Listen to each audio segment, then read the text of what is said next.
All right, this is lesson 60 in Algebra 2, page 257. Lesson 60 deals with direct and inverse variations. So I want to look at this in terms of a linear function. If my line looks like the one drawn, what happens to the y value as x increases? What happens to the y value? As x increases, y increases. As x decreases, y decreases. This is called a direct variation.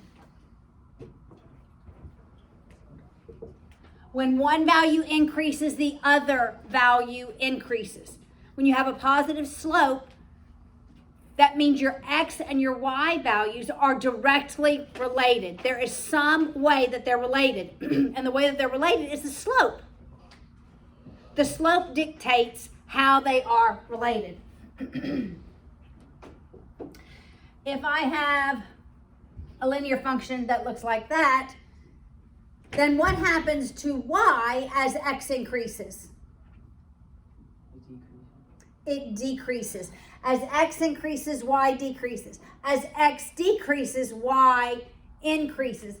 They are inversely related. This is an inverse variation. Because as one increases, the other one decreases. When there's a direct proportion in anything, like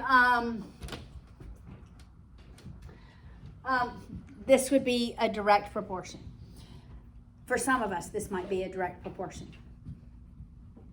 The more options of food at Christmas, the more we are going to consume, right? That is probably true.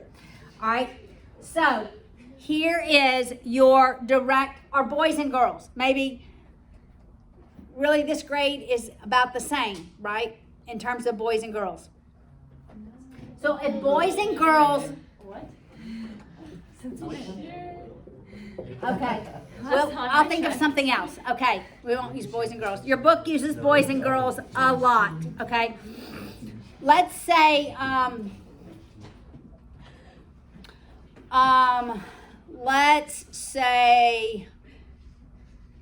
what would be another direct variation?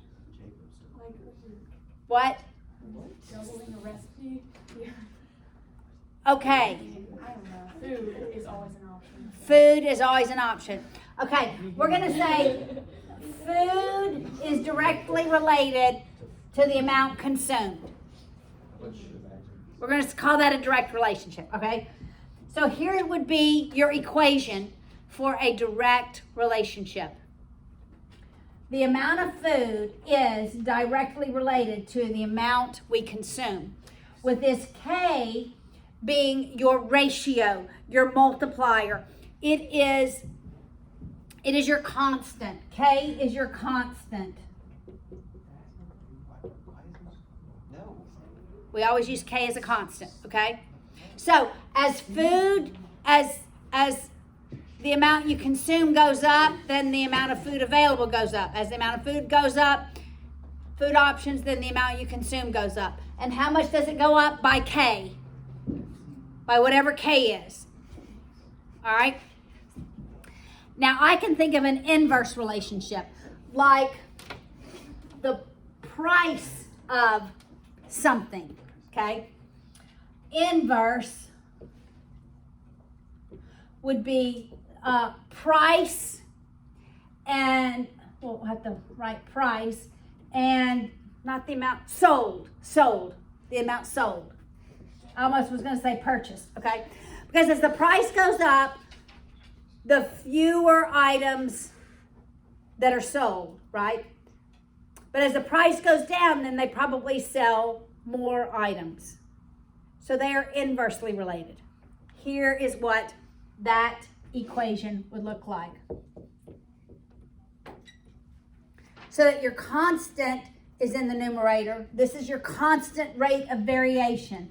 That's your constant rate of variation. And this tells me the bigger the number sold, that means the larger the denominator, the smaller the price. When your denominator goes up, this is going to go down. When your denominator goes down, that means your fraction is getting smaller and smaller. Well, bigger and bigger, really. As your denominator goes down, your number's going up. So the price is going to go up.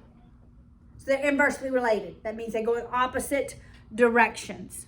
All right? Now let's work through some of the examples on page 258. Remembering direct, it's just 1 equals the constant times the other. Inverse, 1 equals the constant divided by the other.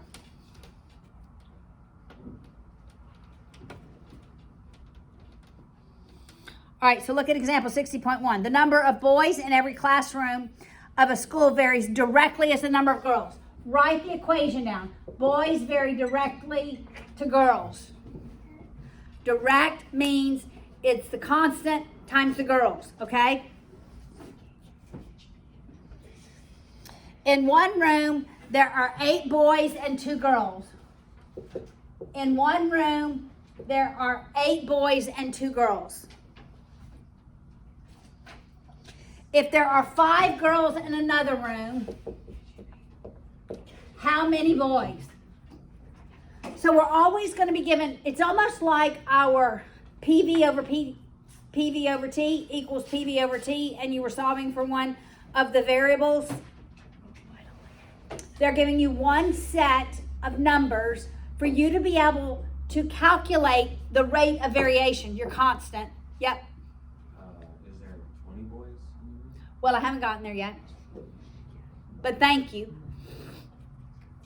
They're giving you one set of numbers and then only one of the numbers in the other set, and you have to solve for the other variable. So we're using this first set to solve for our constant, right? So we divide both sides by 2. This one's kind of obvious. The constant is 4. So how many boys? It's 4 times 5. Yes, Isaac, there are 20 boys. So when there are 2 girls, there's 8 boys. When there are 5 girls, there's 20 boys. Seems like it should be the opposite. Huh? There's rarely ever more boys than girls. There's typically always more girls than boys, right? Except for this class, that's right. Okay. But then there's no boys in the next grade. I know. It's crazy. 0, yeah. All right. So guys, this is simple algebra, isn't it? It looks complicated, but it's easy. But it's, yeah. All right, let's look at example 2. The number of revolutions per minute, I'm going to call that R, varies inversely. So my K is in the numerator. My other variable is going to be in the denominator as the number of teeth. So what happens? We have a lot of teeth, less revolutions. We have a few teeth, more revolutions. Okay, this is like physics, guys, but very simplified. All right, if 40 teeth resulted in 100 RPMs, revolutions per minute, what would be the RPM if the gears had 30 teeth? All right, so we're taking the first set of numbers, solving for K. Instead of dividing, we're now going to multiply. Since it's K divided by 40, we're now going to multiply by 40 to solve for K. So K is 4,000. All right, so our teeth went down. What should happen to our RPMs? They should go up. Should go up. 4,000 divided by 30. What's 400 divided by 3? I know it's more than 100, but what is it? How many? What's 400 divided by 3? Thank you, Grace Ann. 133.3 repeating. So it's 133 and a third. When it's 3 repeating, that's a third. Wait. Is that two? That's 60.2. Oh, 60. All right, let's do the last example. The number of clowns was directly proportional. Directly. Probably proportional to the number of scared kids, right? Yes. The number of clowns was directly proportionate to the number of performers. If there were 40 clowns, That's too many clowns. then there were 20,000 performers. How many clowns would there be if there were 1,200 performers? Okay, now, what happens to our performers? They go, so what should happen to our clowns? It should go down because they're direct. Direct, they both go down or they both go up. Right? Direct, they both go down or they both go up. Indirect, one goes down, one goes up, or one goes up, one goes down.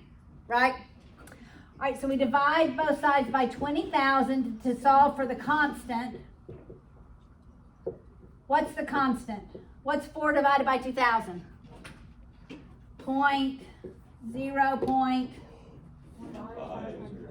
Say that. Somebody tell me what the answer is. 4 It's 1/5,000. as a decimal. Oh, yeah.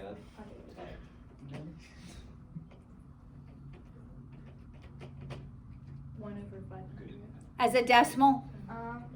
0.002. 0.002. So now, clowns equals 0.002 times 12,000. What's 0.002 times 12,000? 6 clowns. 24. And it did, in fact, go down.